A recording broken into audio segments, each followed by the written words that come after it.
Hello friends, तो हम आज पढ़ेंगे न्यूक्लिक एसिड। ठीक है।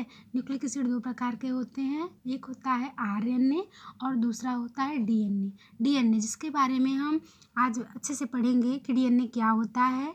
और इसकी खोज जो है फ्रेडरिक मिस्चर ने की थी। और क्या आपको पता है कि डीएनए का जो डबल हेलिक स्ट्रक्चर है वो वाटसन और क्रिक ने दिया था। मैं यहाँ लिख देती हूँ, वाटसन और क्रिक ने दिया था। इन्होंने बताया था कि जो डीएनए है वो डबल हेलिकल स्ट्रक्चर होता है। मान लीजिए एक तार की तरह इसका जो है स्ट्रक्चर होता है। तो जो डीएनए है वो कितनी चीज़ों से मिलके बना है, आज हम उसके बारे में भी जानेंगे। तो जो डीएनए है वो 3 चीज़ों से मिलके बना है। जो पहला है उसे हम बोलते हैं राइबोस शुगर या फिर राइबोस शर्करा हम बोल सकते हैं। और दूसरा जो होता है उसे हम बोलते हैं नाइट्रोजनस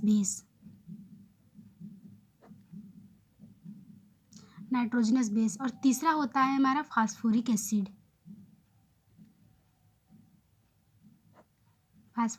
या फास्फोरिक अम्ल हम बोल सकते हैं।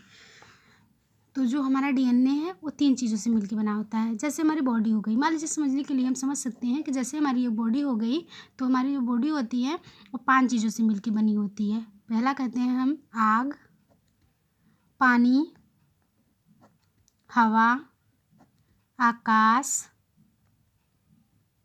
व पृथ्वी।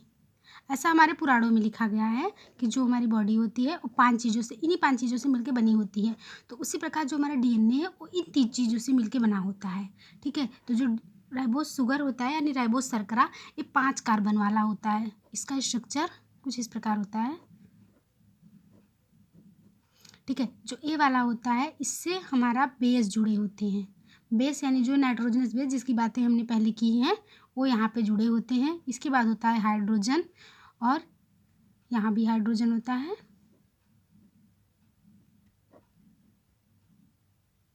ठीक है। कुछ इस प्रकार की जो स्ट्रक्चर यहाँ पे होती है। तो हम इसको यदि काउंट करें तो यहाँ एक कार्बन यहाँ हो गया, दूसरा कार्बन यहाँ, तीसरा यहाँ, चौथा, और यहाँ पे जो है 5वां कार्बन है।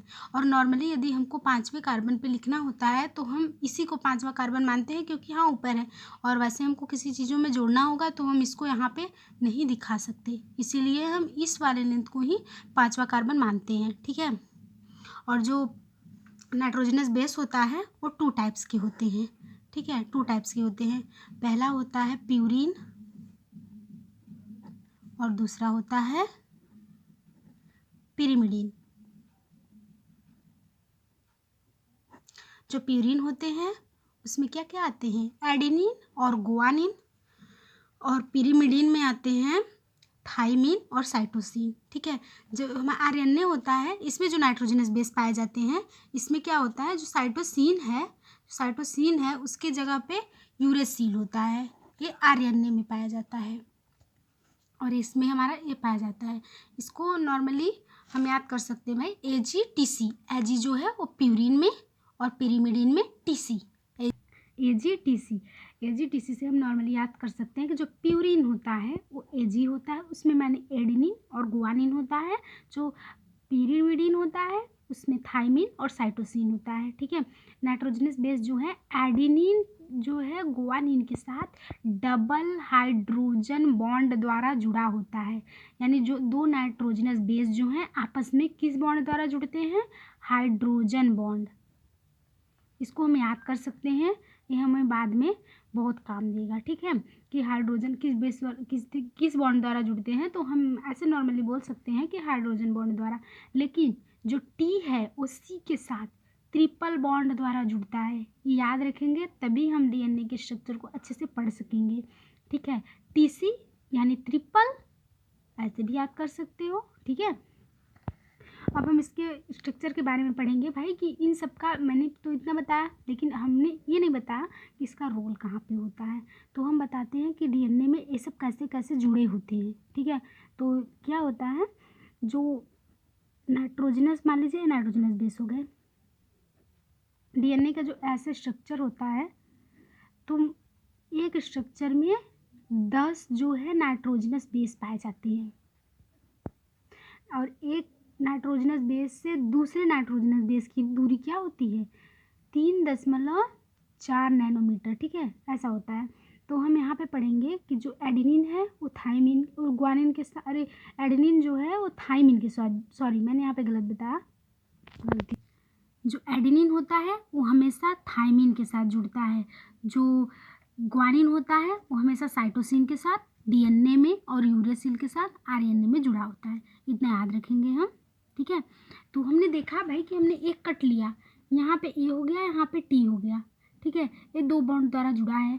तो हम इसको बड़े में करके देखेंगे कि कैसे जुड़ा है, यानी यहाँ पे शुगर और फास्फोरिक एसिड भी कैसे कैसे जुड़े हैं। इतनी छोटी स्ट्रक्चर में तो हम सारी चीज़ें नहीं जान पाएंगे, तो हम देखते हैं। तो क्या होता है, यहाँ पे जो है पेंटोस शुगर जुड़ा होता है। मैंने जैसा कि यहाँ पे बताया कि जो ऊपर जो बेस है वो यहाँ जहाँ से जुड़ा होता है उसे हम पहला कार्बन मानते हैं। तो यहाँ पे भी हमारा ये पहला कार्बन हुआ जहाँ से बेस जुड़ा है, ठीक है। ये दूसरा, ये तीसरा, और ये चौथा और पांचवा। मैंने जैसा कि बताया यहाँ पे चौथा पांचवा दोनों मानेंगे। तो यहाँ से हमारा फास्फोरिक एसिड जुड़ा है, ठीक है। वैसे ही यहाँ पे क्या होता है, यहाँ पे 5 डैश लेते हैं, यहाँ पे 3 डैश। 3 डैश इसलिए लिखते हैं क्योंकि जो P है वो 3 और 5 कार्बन पे जुड़ता है। मैं आगे बता रही हूँ, आप देखते हैं पहले, ठीक है, इससे जुड़ गया। तो ये हमारा पहला हो गया कार्बन, ये हो गया दूसरा, ये हो गया तीसरा, और ये हो गया चौथा, ठीक है, जहाँ से हमारा P जुड़ा है। तो ऐसे ही मैंने ले लिया, मान लीजिए T जो है वो फिर से एडेनिन के साथ डबल बॉन्ड द्वारा जुड़ा हुआ है। जब एडेनिन थाइमिन के साथ डबल बॉन्ड द्वारा जुड़ा है तो वहाँ पे भी भाई नाइट्रोजनस बेसिस होंगे। तो नाइट्रोजनस बेसिस मैंने जैसा कि बताया पहले कार्बन पे जुड़ेंगे। तो यहाँ पे हमारा 5वां कार्बन हुआ, यहाँ पे 5वां कार्बन हुआ, तो यहाँ पे P जुड़ गया। तो इस तीसरे से भी ये P जुड़ा रहेगा। तो इसी का मतलब है ये 3 डैश और 5 डैश। इतना समझ में आया कि यहाँ पे जो P है, वैसे मैंने ये उल्टा इसलिए है क्योंकि इसका हमेशा क्या होता है, 3 से 5 जाता है, 3 से 5 जाता है, नीचे वाला डायरेक्शन 5 होता है। मान लीजिए ये 3 है, ठीक है, तो इसमें क्या होगा, इसमें ऐसे जाएगा। तो इस कारण मैंने इसको उल्टा बनाया, यानी इसका स्ट्रक्चर जो है उल्टा रहता ही है। तो इसमें भी क्या हुआ, पहले से ये जुड़ा और इससे P जुड़ा। तो यहाँ पहला हुआ, यहाँ दूसरा, यहाँ तीसरा, तीसरे कार्बन से फिर फास्फोरिक एसिड जुड़ा, और यहाँ से नया वाला फास्फोरिक एसिड जुड़ा। ऐसे ही है जो डीएनए के स्ट्रक्चर जुड़ते जाएंगे। ये क्या है, मैंने एक डीएनए सेगमेंट का लिया है, ऐसे ऐसे 10 होते हैं। एक जो है इसका जो एक टर्नओवर है उसमें 10 होते हैं, जैसे मैंने यहाँ पे बताया। तो इसके स्ट्रक्चर के साथ हम ये भी जानते हैं कि जानना चाहेंगे कि क्या होता है, डीएनए कहाँ पाया जाता है। जो डीएनए है एक केंद्रक में पाया जाता है।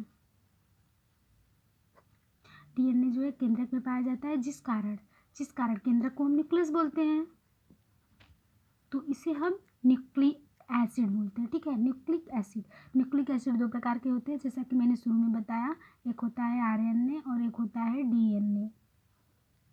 तो इसको न्यूक्लियस में पाए जाने के कारण इसको हम जनरली न्यूक्लिक एसिड बोलते हैं, ठीक है, न्यूक्लिक एसिड। तो ये हमारा आनुवंशिक पदार्थ होता है।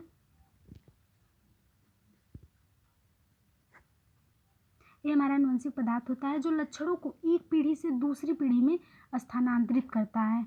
और डीएनए वैसे तो सभी में पाया जाता है, मगर कुछ पौधों में और वायरस में एब्सेंट होता है। जैसा कि हम जानते हैं कि जो वायरस का जेनेटिक मटेरियल है यानी आनुवंशिक पदार्थ है वो आरएनए होता है, और हम लोगों में क्या होता है, डीएनए होता है। तो जाहिर सी बात है कि वायरस में डीएनए एब्सेंट होगा, क्योंकि उसका जो आनुवंशिक पदार्थ है वो आरएनए है। डीएनए जो है न्यूक्लियस में पाए जाने के अतिरिक्त माइटोकॉन्ड्रिया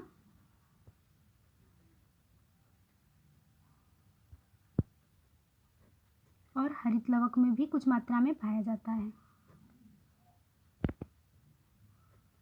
जैसा कि हम जानते हैं कि डीएनए और क्लोरोप्लास्ट में अपना एक अलग डीएनए पाया जाता है सेल के अतिरिक्त, ठीक है। जो सेल में डीएनए पाया जाएगा उसके अतिरिक्त जो है माइटोकॉन्ड्रिया और हरित लवक में डीएनए पाया जाता है। और डीएनए की खोज या फिर खोजकर्ता कौन है, ये बहुत सारे एग्ज़ाम में पूछा जाता है। तो आप यदि इसको अच्छे से पढ़ेंगे तो ज़्यादा बेहतर होगा। आज की वीडियो को हम यहीं पे एंड करेंगे।